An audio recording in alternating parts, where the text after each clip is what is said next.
All right, I want to talk about the backhand. Have you ever seen a baseball player? Mark McGwire used to do this all the time. Because he was backhanding the baseball, because he was backhanding it, every now and then the right hand would actually come off the club on a home run. You've seen baseball play, the great hitters do that. You've seen Tiger Woods and others hit a shot where, because they are backhanding, turning the left hand to square, leveraging the arm up against the body to create leverage and power and speed, because it is not a right-handed slashing.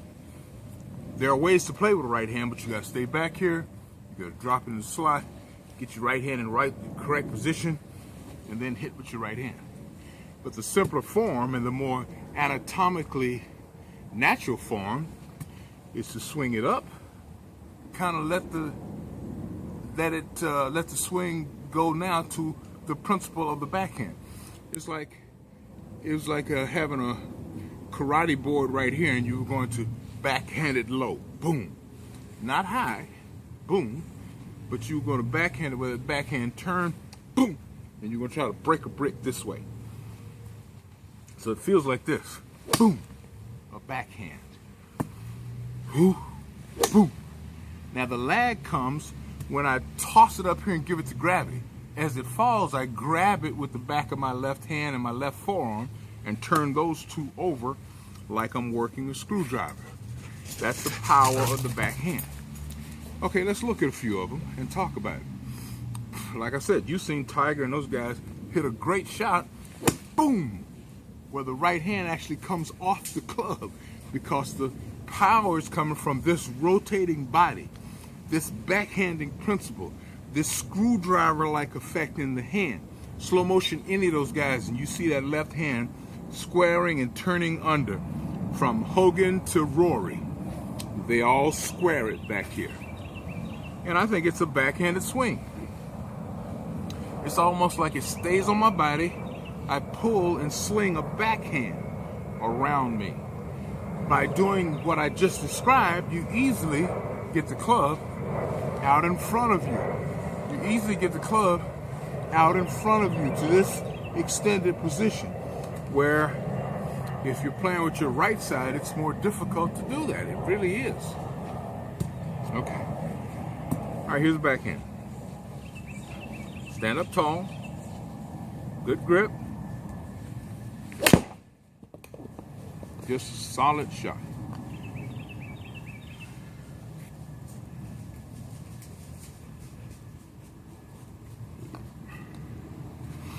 Backhand.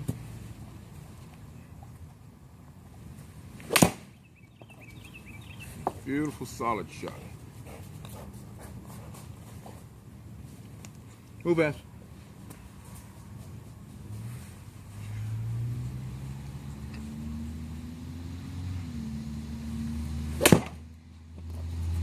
And that's tremendous power. These are such solid contacts. And another thing, this is a 7-iron, so it's in the middle of my swing cadence.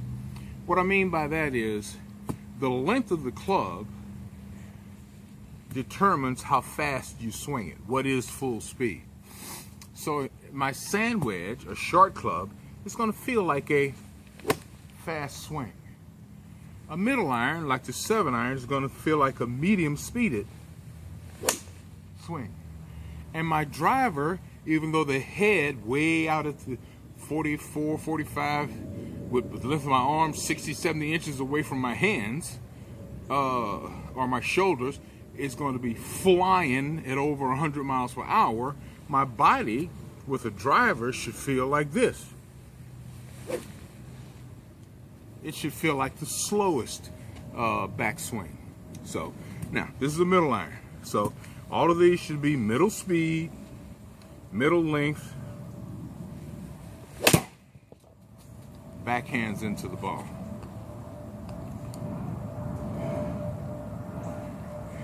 The very principle of the backhand reminds you anatomically to plant your weight and turn.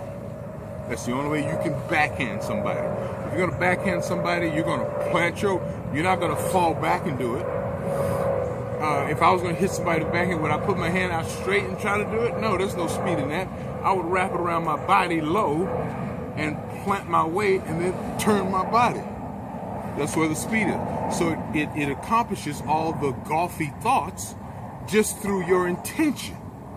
I've always felt like you don't drop it in the slot. It's dropped in the slot based on what your intention is. You don't delay the hit. You don't not go over the top. You don't swing over the top because your intention won't put you over the top.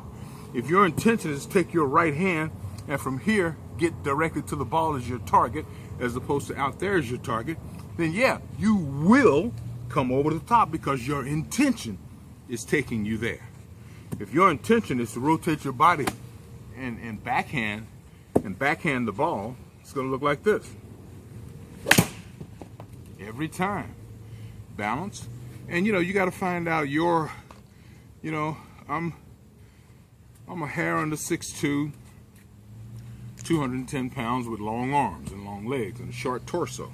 So my position in the backhand is going to be different from a guy who's built differently. He may be backhanding high, where I'm trying to get my backhand wrapped around my body low and turn like this because of the length of my arms.